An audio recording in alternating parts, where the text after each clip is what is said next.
So there you go, the round of 16 is done, and maybe it wasn't as wild as the group stage, but still the last day was surely very entertaining because Spain has been knocked out by Morocco onto the penalties, who reached their first ever quarterfinals into their history. And well, kudos to them, they totally deserved it. Whereas about Spain, I think there were a lot of things that gone wrong for them, and we'll discuss all about it in today's video. But on the other hand, Portugal just knocked out Switzerland by 6-1, and the big news was that Ronaldo started this game from the bench, and without him, this Portugal's team looked like a prime Brazilian team. And to be honest, it's quite an end to this round of 16 games, and that's why there is a lot to discuss about in today's video. But first of all, if you're new over here, do make sure you subscribe to the channel. And now, without any further ado, let's just get. First of all, talking about Spain, I think their penalty curse haunts them again, because this ain't the first time that they're getting knocked out through penalties into the World Cup. They already have faced such kind of situation or knockouts 4 times, most by any team into the history of FIFA World Cup. But the most interesting thing over here is that before coming into this game, Spain practiced around 1000 penalties, but still somehow managed to score none of it. And kudos to the Moroccan goalkeeper Bono, who saved all 3 penalties of the Spain and relieved pressure from Hakimi, who scored a decisive penalty for Morocco. And that penalty, dude, was literally calm as you like. Ice in his vein, Panenka that decided Morocco's fate. Wow, that penalty was surely the coldest penalty of this World Cup. I mean, ice in his vein.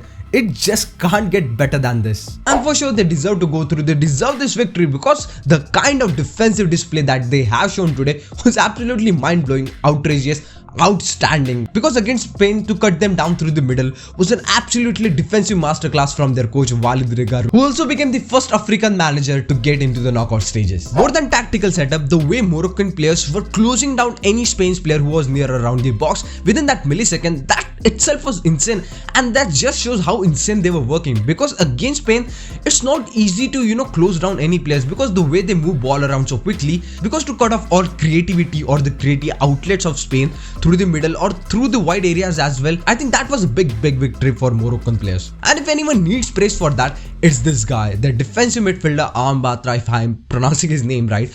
But anyway, he was outstanding, dude. He was monstrous today, because to contain Gavi, Pedri and Busquets, the whole midfield of Spain is not easy. It's literally not easy, dude. But today, he was just monstrous and outstanding. And everything was perfect about him, from starts to performance. And I think night before the game, he literally took some painkiller injection to be match fit. And next day, he literally produced man of the match performance. And talking about Morocco, I think this is the best defensive side in this World Cup. I think they haven't even considered goal. I think the only goal that they considered was own goal. And apart from it, I think they have been completely solid throughout this tournament. And now what went wrong for Spain? Well, first of all, let's look at their lineup. Llorente was starting at the right back position, who was having his first minute in such kind of pressure games. And even after having Azpilicueta and Dani Carvajal, who itself known for performing such kind of pressure games, but still, I don't know why he started the game. There was no way Llorente would have started this game.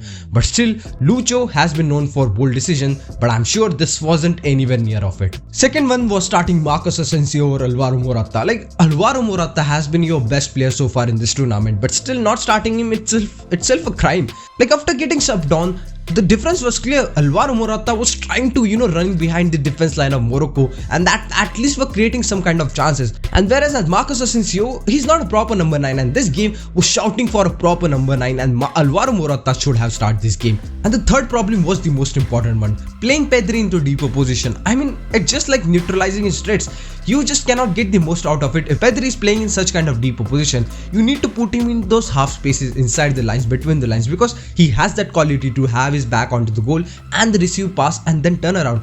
I don't think so inverting winger like Dani Olmo has that kind of quality, and that's why we have often seen it. Pedri kind of plays in deeper position, the team struggles. Like same with Barcelona, the away game in Champions League against Inter Milan, Pedri was kind of playing in deeper position and Barcelona did struggle into that game, and same happened today as well with Spain. And the last but not the least was the penalties. The way Spain took the penalties, I think it was complete replica of Japan's penalties, without any conviction, without any composure, and it was so easy for Bono to save, no power in it at all. And now you just kind of think think that the Costa Rica's win 7-0 win over Costa Rica was literally a bad thing for Spain. But anyway, Morocco deserved this win because the defensive display they have shown today, they have put today against this Spain who always controls the position of the game, who always controls the game to be honest, and to perform this solid against them, I think itself a big achievement. And now they are into the quarterfinals where they will face Portugal. And talking about Portugal, or to say the prime Brazilian team who just won 6-1 against Switzerland into the round of 16 game.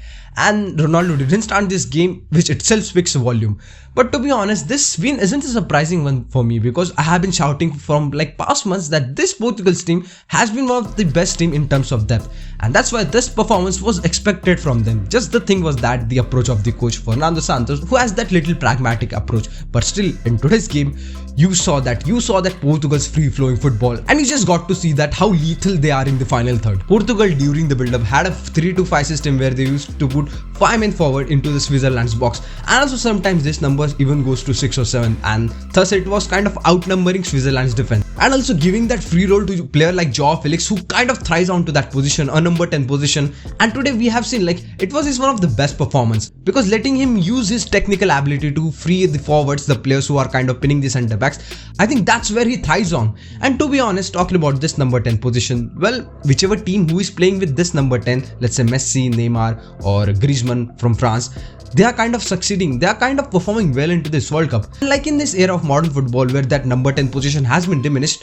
but in this World Cup we have seen some teams who are kind of getting back to roots, like Brazil, who doesn't use their fullbacks to attack. It's an old classic system like 4 at the defense, and that's why this is something to think about. But anyway, talking about Portugal's depth, you certainly cannot forget this name, Gonzalo Ramos, who replaced Cristiano Ronaldo today, and on his World Cup debut, he produced a wonderful hat-trick. I mean, no offense to Cristiano Ronaldo, but he just feels like he's a missing piece of this Portugal squad. Perfect lethal number 9 that complements Joao Felix. Anyway, they will face Morocco into the quarterfinals, which on paper is an easy game for them, but still Morocco has been defensively very sound, and that's why this is gonna be an exciting game. But still I think on paper it looks easier. That's why many people have already assumed that Portugal are already into the semi-finals where they might face France or England. But anyway, that's it for today guys, and now it's time for quarterfinals, and of course the content will come soon on the channel, so stay tuned for it. Thanks for watching the video. Do make sure you like and share this video and subscribe the channel, and as usual I'll meet you soon with another new video. Until that time, as you all know, just enjoy the world.